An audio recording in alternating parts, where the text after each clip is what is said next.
In 1960, there were more than 5 American workers paying into Social Security for every one person collecting benefits.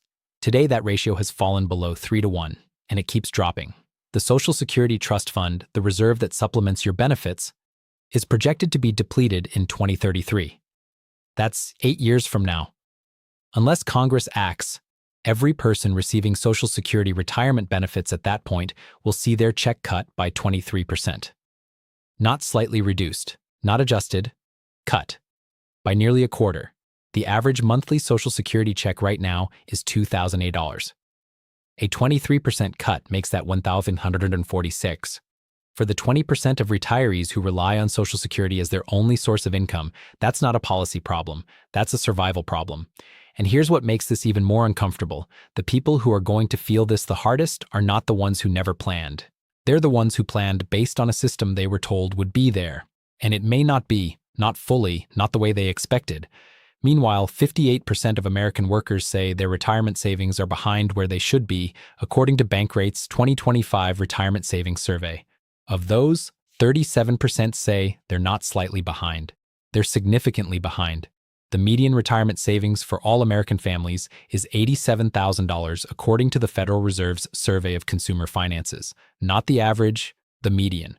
Half of all American families have less than $87,000 saved for retirement. Total. Everything combined. Fidelity says you should have 10 times your salary saved by age 67. On a $75,000 salary, that's $750,000. The median 401k balance for people in their 60s is $536,748. And remember, that number is pulled upward by the people at the top. The actual midpoint of retirement savings for Americans approaching retirement age is well below what they need. This is not a fringe problem. This is not a story about the bottom 10%. This is the mainstream retirement experience in America in 2025, and most people won't understand how bad it is until it's too late to fix it. My name is Nick. This channel runs the math that most people wait too long to look at. Subscribe if you want to see the full picture. This is entertainment and education, not financial advice. Today I'm going to break down the retirement trap in 4 parts: how the savings gap happens, why the compound clock is more brutal than people understand, what Social Security's real role was supposed to be versus what people expect from it, and the specific numbers you need to know to understand where you actually stand. Part 1. How the gap happens. The retirement system. Most workers never got access to. Here is something most people don't know. 42% of full-time working Americans do not have access to any employer-provided retirement plan at all, according to the Economic Innovation Group's 2025 analysis of Census Bureau data. Add in part-time workers, and that number jumps to over 53 million people with no workplace retirement plan. None. No 401k, no 403b, no automatic payroll deduction, no employer match, nothing. For these workers, the retirement system that most financial content assumes as a baseline simply doesn't exist. They're supposed to open an IRA on their own, remember to contribute monthly, manage the investment allocation themselves, and resist touching it for 30 to 40 years. Without the behavioral scaffolding of automatic payroll deduction and employer matching, the participation rate collapses. Americans are 15 times more likely to save for retirement when they have access to a workplace plan, according to AARP research. 15 times. The difference between having a 401k at work and not having one isn't discipline, it's access. It's whether the system does the work for you automatically or requires you to opt in manually every single month for decades. Now for the workers who do have plans, the access gap is only part of the problem. The participation gap is real too. Even among workers with access, 44% don't participate, according to the same Economic Innovation Group data. And among those who do participate, only about half receive any employer match at all, meaning 50% are saving without the benefit of the single most powerful multiplier in the retirement system. The employer match is, effectively, an immediate 50 to 100% return on your contribution, limited to a percentage of your salary. If your employer matches 50 cents on every dollar up to 6% of your salary and you contribute 6%, you've already earned a 50% return before the market does anything. There is no investment on the planet that gives you a guaranteed immediate 50% return. And yet 1 in 4 workers who have access to a match don't capture it fully. This is the first layer of the retirement trap. Most Americans are either shut out of the system entirely or are not using the parts of it that work automatically in their favor. Part 2. The compound clock. Why starting late is so much worse than people think. Let me show you the number that should terrify every 35-year-old who thinks they still have time to catch up. Two people, same goal, same income, same market returns. Person A starts at age 25. She invests $500 per month into a broad market index fund that returns 9.8% annually, the S&P 500's historical 30-year average. She does this consistently until age 65. At 65, $370,000. Person B starts at age 35. Same $500 per month, same 9.8% return, same 65-year retirement date. The only difference, she started 10 years later. At 65, $183,000. The 10-year delay cost her $1,987,000. She contributed $60,000 less in actual deposits. She lost nearly $2 million in wealth. Because compound growth is not linear, it's exponential. The early years are the ones that matter most, because they're the years where your money has the maximum time to multiply. Now let's look at someone who starts at 45, same $500 per month, same return. At 65, $392,000. Person A saved for 40 years and has $3.17 million. Person B saved for 30 years and has $1.18 million. Person C saved for 20 years and has $392,000. The math doesn't scale linearly. It doesn't scale exponentially in a predictable way most people imagine.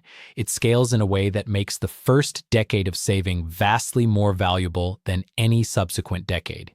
Here's the brutal version of this. If you want to reach the same $3.17 million that person A reached saving $500 per month starting at 25 and you're starting at 45, you need to save approximately $4,000 per month, not $500. $4,000. The compounding math demands 8 times the monthly contribution to produce the same outcome with half the time. Most people who are 45 and behind on retirement savings cannot contribute $4,000 per month, which means the gap that opens between starting at 25 and starting at 45 is, for most people, mathematically unclosable at the same lifestyle. This is not to say it's hopeless. It is to say it's very different.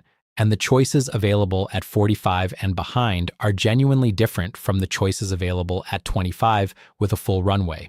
Now here's where the existing data becomes genuinely alarming. The median retirement savings for Americans under 35 is $16,000, according to Vanguard's How America Saves 2025 report.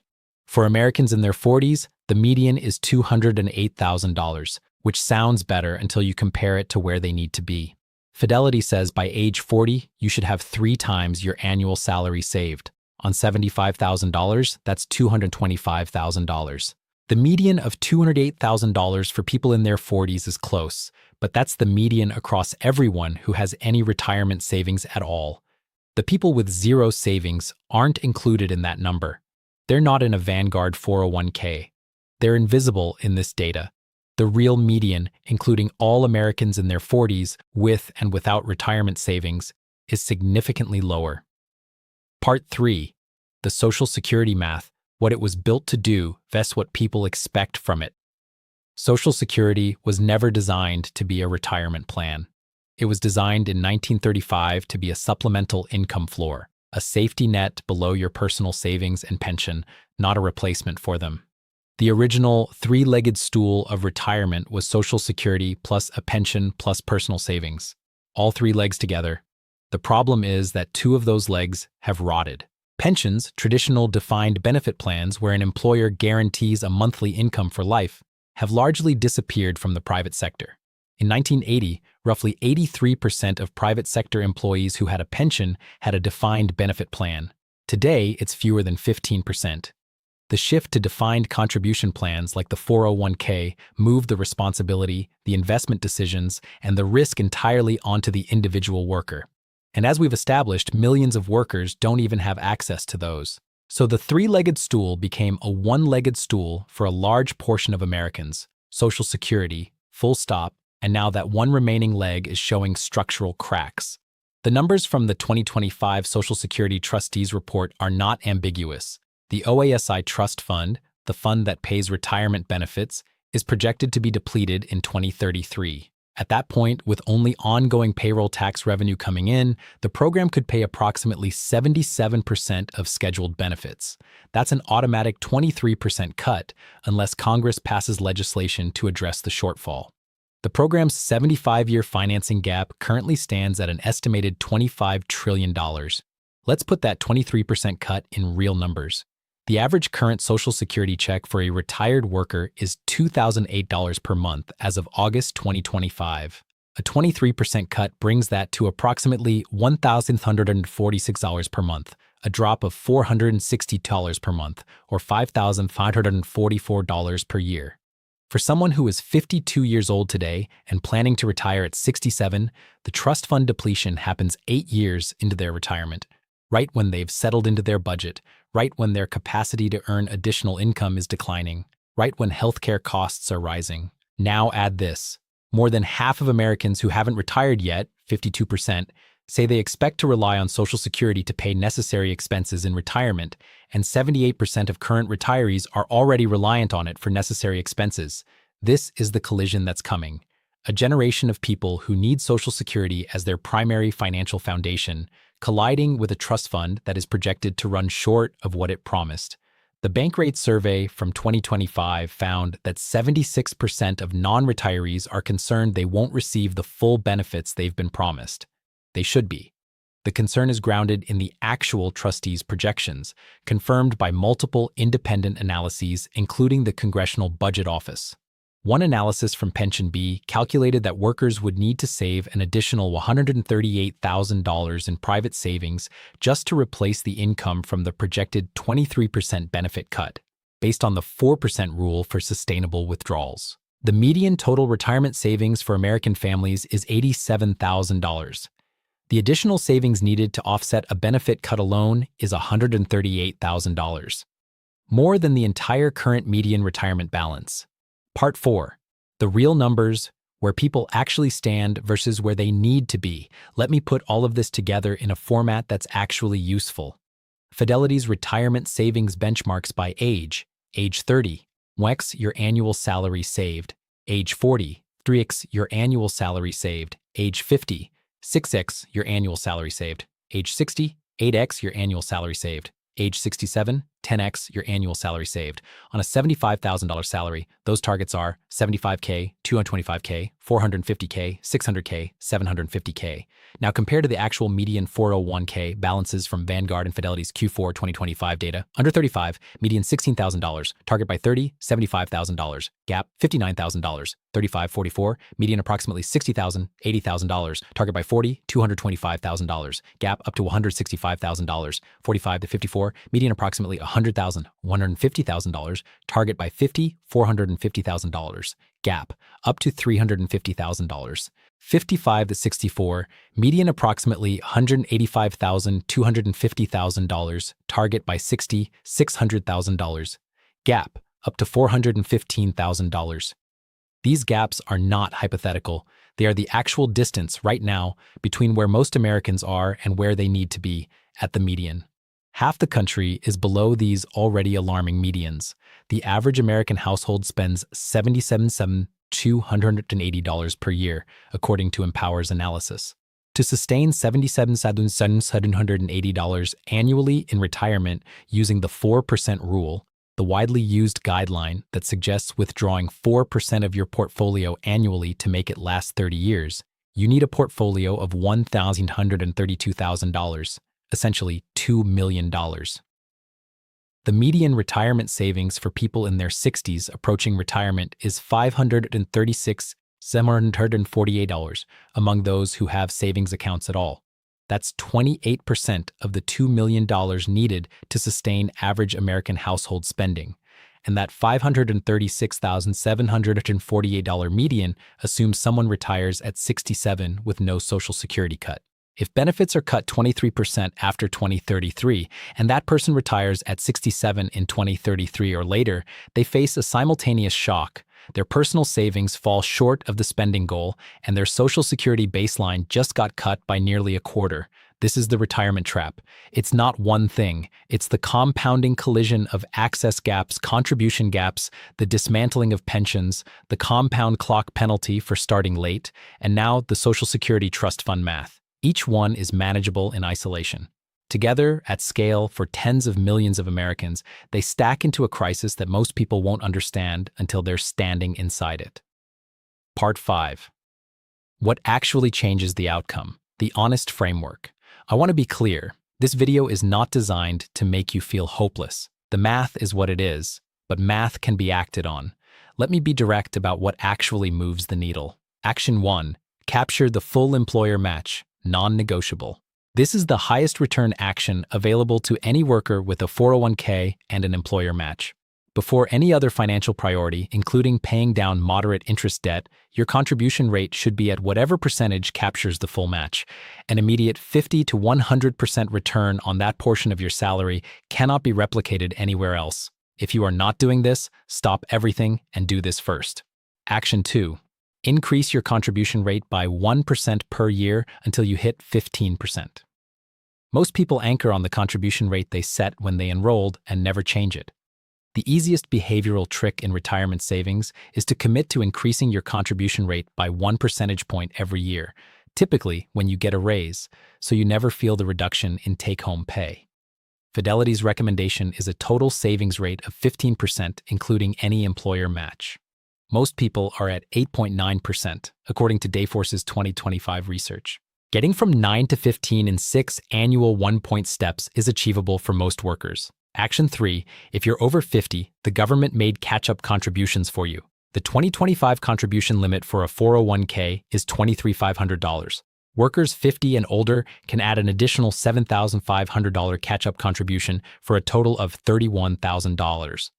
Workers aged 60 to 63 have a temporary super catch-up provision, allowing an additional $11,250 above the regular limit. These limits exist specifically because Congress recognized that people in their 50s are behind and gave them a tool to close the gap. If you're 50 or older and not maximizing these, you are leaving a government-created advantage unused. Action 4. Build a realistic Social Security scenario, not the optimistic one. Run 2 retirement income scenarios side by side. Scenario A, you receive 100% of your projected Social Security benefit. Scenario B, you receive 77%, the automatic payable amount if the trust fund depletes in 2033 and Congress doesn't act. Your retirement plan should work in Scenario B. If it doesn't, the gap tells you exactly how much additional private savings you need to build. Action 5. Delay claiming Social Security if you can. This is the single highest leverage tool for most people approaching retirement. Every year, you delay claiming Social Security beyond your full retirement age, currently 67, your benefit increases by approximately 8%, guaranteed, inflation-adjusted, for life. Claiming at 62 instead of 67 permanently reduces your benefit by about 30%. Claiming at 70 instead of 67 permanently increases it by about 24%. For someone with a $2,000 monthly benefit at 67, claiming at 62 locks in $2,400 permanently. Claiming at 70 locks in $2,480 permanently, a difference of $1,080 per month every month for the rest of your life. For people who have the ability to work longer, delay Social Security, and live off other assets first, this is often the highest value retirement planning decision they can make. Closing. Here's the honest summary of where things stand. The retirement system in America was designed for a world that no longer fully exists. Pensions that don't exist for most workers, Social Security that was never meant to stand alone, but now does for millions, and a 401k structure that works brilliantly for disciplined workers with stable access, but falls apart for everyone else. The compound clock is running. For people in their 20s and early 30s, the window is wide open and the math is almost forgiving. Even small contributions, started now and left alone, become enormous. For people in their 40s and 50s who are significantly behind, the math is harder but not hopeless. The catch-up contribution rules, delayed Social Security claiming, and a serious recalibration of spending and savings rate can still produce a workable retirement, just not the one that might have been possible with 20 more years. For the people who are 60 or older and looking at a real gap between what they have and what they need, the most important thing I can tell you is this: the plan changes. It's no longer about compounding. It's about maximizing Social Security through delayed claiming, managing the sequence of withdrawals to protect longevity, and, if possible, reducing fixed expenses so the portfolio has more room to breathe. What doesn't change, at any age, is the value of knowing exactly where you stand with honest numbers rather than optimistic assumptions. The retirement trap is partly a policy failure, partly a behavioral failure, partly a structural failure of a system that shifted its burden onto individuals without giving all individuals equal access to the tools. But, at the individual level, knowing the math gives you a chance to act. Ignoring it doesn't make the numbers better. It just means you discover them later, with less time to respond. If this video clarified something you've been avoiding looking at, share it with someone who needs to see it. The people who most need this information are often the ones who are least likely to find it on their own. Subscribe because we keep running this math, the uncomfortable kind, the kind that matters. This is entertainment and education, not financial advice.